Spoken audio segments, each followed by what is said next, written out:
सिंदूर शिला सुहाग अखंड शिलाओं में बूंदों के निशान बन गए थे, तो ये बूंदों के निशान हैं। ये सुरभि गाय के दूध की धार का चिन्ह है। चरण है बाल रूप का 7 वर्ष तक। ये भगवान की ढोलक शिला है, जिसमें भगवान तबला बजाते थे, ढोलक बजाते थे। इसको बोलते हैं गाजनी वाजनी शिला। लीला की भगवान ने। राधे राधे, जय श्री कृष्णा। दोस्तों फिर से स्वागत है आप सभी का आपके अपने YouTube channel my super journey पर। तो दोस्तों आज की वीडियो में आप देखने वाले हैं श्री गिरिराज जी की बड़ी परिक्रमा से आगे पड़ने वाले उस स्थान को। यहाँ पर भगवान कृष्ण के धरती पर होने के सबूत अभी भी मौजूद हैं और उनके बारे में जो भी जानकारी है वो आपको यहाँ के रहने वाले पंडित जी से इस वीडियो में मिलने वाली है। तो वीडियो में बने रहिएगा, क्योंकि इस तरह की जानकारी आपको और किसी वीडियो में नहीं मिलेगी। तो देर ना करते हुए बढ़ते हैं वीडियो में आगे और दर्शन करते हैं भगवान की उस लीला स्थली के और जानकारी लेते हैं पंडित जी से।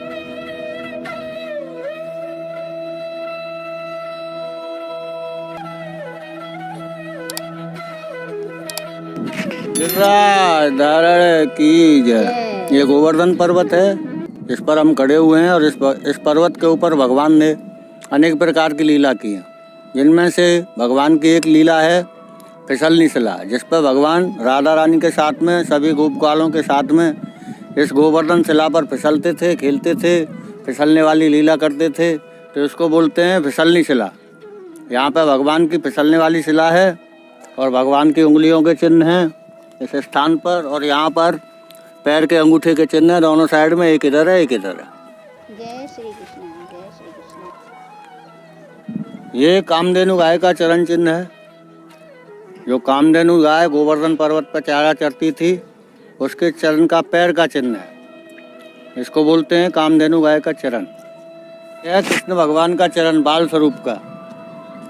जिस समय में कृष्ण भगवान गोवर्धन पर्वत पर गाय चराते थे, तो गाय जब दूर चली जाती तो कृष्ण भगवान यहीं एक पैर पे खड़े हो जाते और एक पैर पे खड़े होकर बंसी बजाते और गाय अपने आप ही उनके पास में आ जाती बंसी की धुन को सुन के।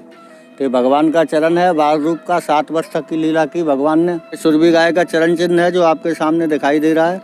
इस सुरभि गाय को इंद्र लेके आया था उस समय में, जिस समय में कृष्ण भगवान ने इंद्र का मान खंडन किया था, गोवर्धन पूजा कराई थी।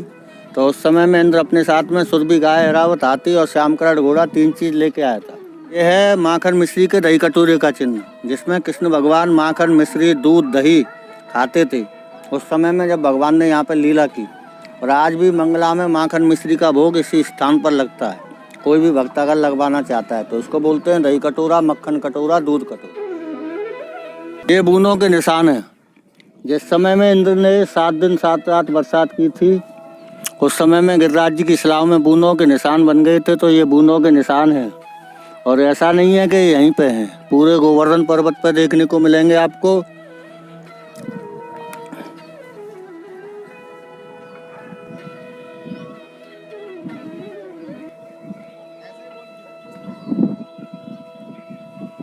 इस शिला के अंदर चंद्र देवता का चिन्ह है। इन्होंने भी यहाँ से महाराज देखा था चंद्र देवता ने अपना छोटा रूप धारण करके।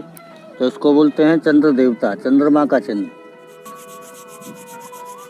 ये देखो, जिस समय में कृष्ण भगवान ने राधा रानी के साथ में महाराज किया था, तो राधा रानी बरसाने से 16 श्रृंगार करके आई थी। तो उस समय में राधा रानी अपने माथे पे बिंदी लगाना और मांग भरना भूल गई और भगवान से विनती करने लगी कि प्रभु मेरा श्रृंगार कैसा है, जरा श्रृंगार देखें। तो प्रभु ने देखा श्रृंगार तो बताया श्रृंगार तो अच्छा लेकिन अधूरा। तो प्रभु क्या कमी है कि आपने माथे पे बिंदी नहीं लगाई और मांग नहीं भरी है। और जिस नारी के माथे पे बिंदी नहीं हो और मांग नहीं भरी हो, उसका सारा श्रृंगार बेकार है। तो कृष्ण भगवान बोले कि आप किसी भी गिरिराज जी की शिला में मेरा नाम लेके कृष्ण कृष्ण कह के इस तरह से उंगली घिसेंगी तो आपके लिए सिंदूर प्रकट होगा। तो यहाँ पे आके राधा रानी ने उंगली घिसी, सिंदूर निकला, मांग भरी, उसके बाद महाराज में पधारी। तो उसको बोलते हैं सिंदूर शिला सुहाग अखंड शिला। ये राधा रानी का चरण चिन्ह। जिस समय में कृष्ण भगवान और गोवर्धन पर्वत पर विश्राम कर रहे और शाम को जब आरती का समय हुआ तो राधा रानी दौड़ के आई और भगवान से बोली कि प्रभु आरती का समय हो गया है, प्रभु पधारो। तब राधा रानी का यहाँ पर चरण चिन्ह बना। ये है राधा रानी का चरण चिन्ह। और यहाँ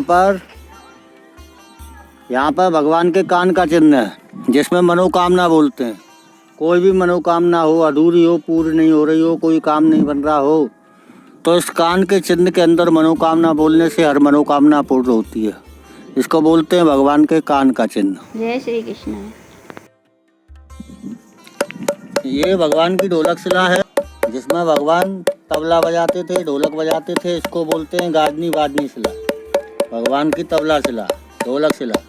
और किसी शिला में आप बजाएंगे तो ये आवाज़ नहीं आएगी, लेकिन आप इसमें बजाएंगे तो तबला की जैसी आवाज़ इसमें से निकलेगी। और आप कहीं भी बजा लेना, वहाँ पर आवाज़ नहीं आएगी। तो ये है भगवान की ढोलक शिला। ये देखिए, ये चिन्ह है बलदाऊ जी के हाथ का चिन्ह। तो जिस समय में ये पर्वत इतना ऊंचा था कि इसकी परछाई मथुरा, वृंदावन और गोकुल महावन तक जाती थी, और ये पर्वत ऊपर की तरफ उठता हुआ जा रहा था।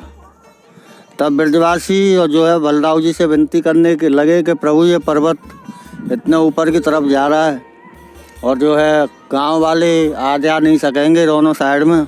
तो बलदाऊ जी ने अपने हाथ की थाप मारी थी इस समय में इस पर्वत पर, तो उस पर्वत को उसी जगह पर रोका था। तो इसको बोलते हैं बलदाऊ जी का हस्त चिन्ह।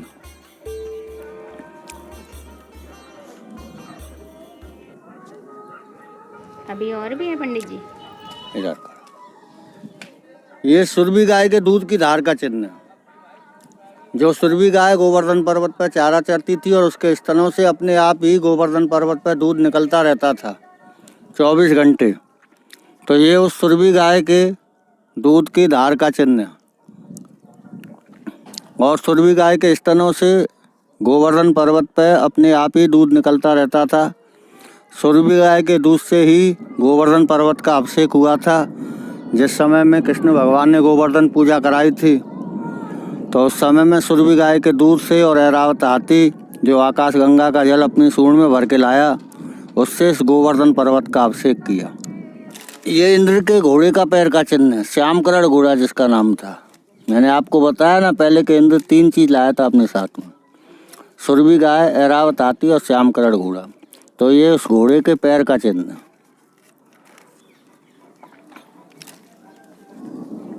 ये है ऐरावत हाथी का चरण चिन्ह। यहाँ से ऐरावत हाथी ने एक पैर पे खड़ा होके और यहाँ से ही आकाश गंगा का जल छोड़ा था। ये ऐरावत हाथी के घुटने का चिन्ह है।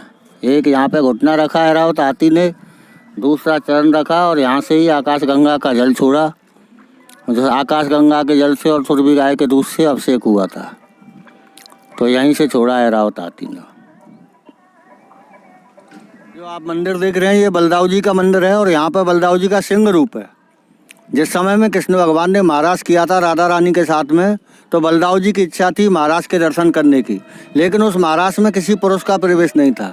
और वैसे भी ब्रज में छोटे भाई की पत्नी को बड़ा भाई नहीं देखता है, तो इसलिए बलदाऊ जी ने गोवर्धन पर्वत पर शेर का रूप धारण करके छुप करके बैठ करके महाराज के दर्शन किए। तब इनका नाम पड़ा लुक लुक दाऊ जी, ढोका दाऊ जी, ढोका बलदेव।